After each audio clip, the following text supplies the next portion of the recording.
근데 이제 아까 우리가 이제 늘 얘기하는 게 뭐냐면 결국은 파이가 커져야 되잖아요. 그죠? 파이가 커지려면 산업이 커져야 되고 네네. 그래야 이제 개별 종목들도 움직이게 되는데 결국은 앞으로 좀 성장할 산업 그리고 주목해봐야 될 다음 주 산업 뭐가 있을까요? 네, 아무래도 저는 이제 그 섹터 분석을 하는데 시간을 좀 많이 쓰기는 해요. 섹터. 네, 네네. 결국은 이제 강한 섹터에서 강한 종목이 나온다라고 생각을 하기 때문에 오늘 명언 굉장히 많이 남기시는데요. 네, 이거 너무 띄워주는 거 아닙니까 이거? 아니 그거 아니죠. 이게 저 비꼬는 걸 수도 있어요. 아, 네, 알겠습니다. 정신 똑바로 차리고 해야겠네요. 네, 알겠습니다. 네. 그래서 섹터 분석을 저는 이제 좀 중요하게 어쨌든 네네. 생각을 하는데 제가 지금 주목하는 건 역시 IT예요. 이 IT를 빼놓고 볼 수가 없어요. 약간 그건 것 같은데 IT를 위한 뭐 이런 거 아니에요? 제가 이렇게 편중되게는 진짜 말씀 안 드리는데 지금 IT를 안 하시면 소외가 됩니다.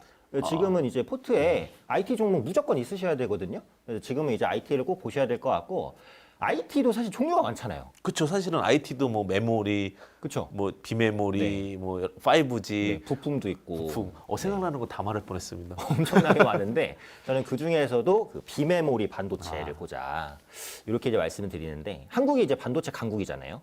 네, 삼성전자 아까 말씀하신 LG전자가 있잖아요. 그렇죠. 근데 더 정확히 말씀드리면 네. 메모리 반도체의 강국이라는 거죠. 네, 비메모리 반도체는 점유율이 굉장히 적고 메모리 반도체, 뭐 D램, 낸드 이런 부분은 삼성전자, SK하이닉스 이런 기업들이 완전 세계를 휘어잡고 있는데 이 부족한 비메모리 시장이 사실은 앞으로 메모리보다 훨씬 더 큰 성장을 보일 것이다 이렇게 보고 있어요. 그렇죠. 비메모리 반도체가 돈이 훨씬 많이 남지 않나요? 그렇죠. 남는 것도 많고 경기에 대한 민감도도 조금 적어요. 그러니까 비메모리가. 네, 그렇죠. 경기가 안 좋으면은 이제 D램이라든지 낸드 가격이 뭐 폭락했다가 좋으면 이제 급등했다가 그러다 보니까 SK하이닉스, 삼성전자 실적이 막 들쑥날쑥했다가 이럴 때가 있었는데 이 비메모리 반도체 같은 경우에는 진입 장벽도 높고 그리고 단가도 세고 경기 대비해서 안정성도 있고 가장 중요한 게 뭐냐면 시장 규모입니다. 시장 규모. 네, 시장 규모가 지금 일단 2배 정도 메모리 반도체. 그게 확대될 수 있다는 거죠. 그렇죠. 그게 네. 중요하죠. 제일 중요하죠. 네, 핵심인데 앞으로 메모리 반도체 4배까지. 엄청난 시장 규모네요. 대한민국에서. 아니요. 글로벌적으로. 글로벌적으로. 네, 글로벌적으로 이제 4배까지 성장할 것으로 보이니까 성장이 이제 막 시작되는 분야다. 이렇게 보셔도 될 것 같고요.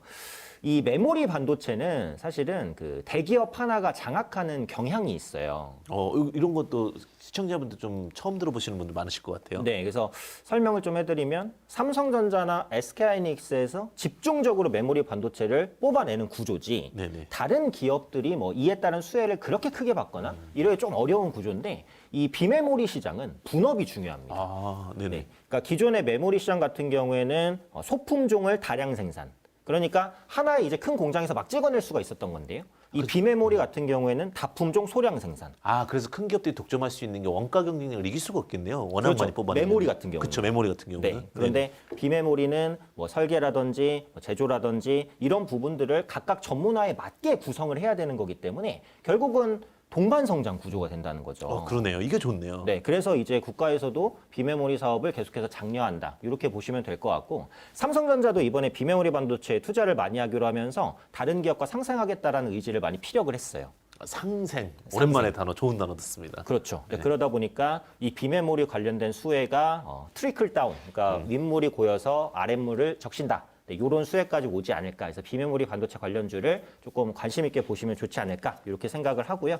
지금 인텔이 비메모리 시장을 장악하고 있기 때문에 그 부분을 삼성전자나 하이닉스가 좀 뺏어올 수 있기를 그렇게 좀 기대를 해보도록 하겠습니다. 자, 그러면 이제 대표님은 계절 테마 어떻게 가져오셨나요? 저는 전기차.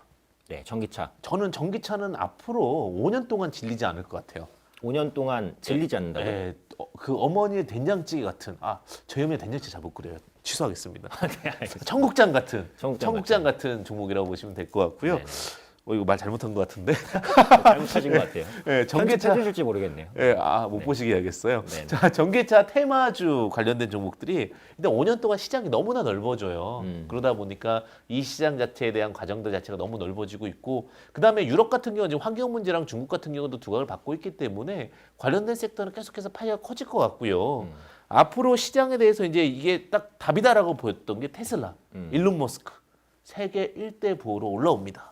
어마어마한 겁니다. 일론 머스크가 1대 부호가 될 거라고는 누구도 예상 못했을 것 같아요. 일단 테슬라 주가는 어떻게 생각하세요? 더 갈까요? 테슬라는 일단은 저는 좀 부담스럽고요.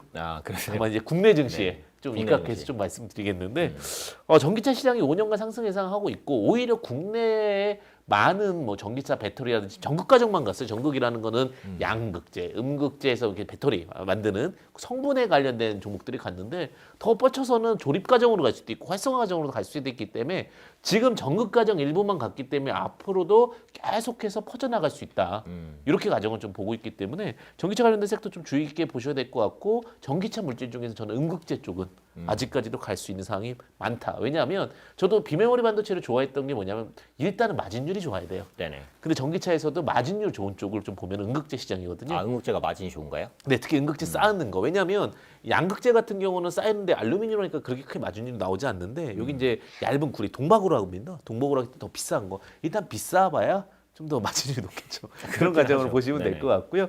그런 로직으로 봤을 때 저는 전기차 시장을 좀 주의 깊게 보시면 좋지 않을까 이렇게 생각이 듭니다. 그리고 이제 어쨌든간 우리가 이렇게 맛집을 얘기하고 나면은 우리 이제 궁금하잖아요. 맛집이 어떻게 됐나. 많은 분들이 또 그거에 대한 그 평가가 중요할 것 같은데 어떻게 보면 시장이 그 평가를 해주는 것이 아닌가라는 생각이 들어요. 그렇죠. 네, 시장이 어떻게 평가를 해주는지 그렇죠. 어쨌든 모든 답은 시장에 있는 게 아니겠습니까? 그렇죠. 주가죠. 결국은 네. 이게 직설적으로는 주가가 갔나 안 갔냐 이거죠.